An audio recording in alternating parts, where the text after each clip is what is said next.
Bienvenue dans cette vidéo d'aide au câblage des motoventilateurs des groupes Bitzer LHE. Sur le bornier de câblage du motoventilateur, vous retrouverez l'alimentation électrique en 230 volts sur les bornes L, fil noir, et N, fil bleu. Les fils blancs, NC et COM, représentent un contact sec d'alarme. Ensuite, les trois fils, rouge, jaune et bleu, servent au pilotage de la vitesse du ventilateur EC. Dans le cadre d'une régulation sans variation de vitesse, vous pouvez asservir la marche du motoventilateur à celle du compresseur ou d'un pressostat HP régulation. Pour ce faire, vous devrez obligatoirement utiliser un relais additionnel représenté K12 sur le schéma à l'écran.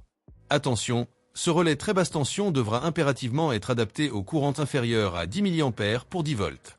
À titre d'exemple, comme le relais très basse tension affiché à l'écran.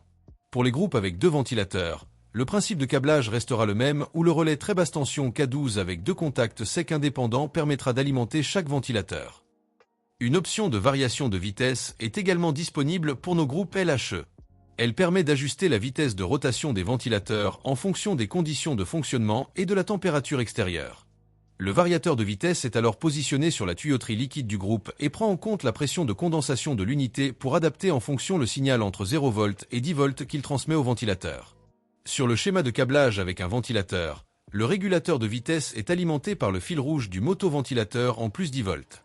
En parallèle, le variateur de tension transmet son signal au motoventilateur sur le fil bleu, qui est le 0 V ou GND, et sur le fil jaune, qui est le signal de variation entre 0 V et 10 volts.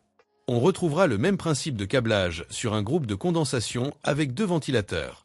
Le variateur de vitesse sera alors alimenté en plus 10 volts par un des deux ventilateurs, et en retour il transmettra son signal sur les deux ventilateurs en parallèle.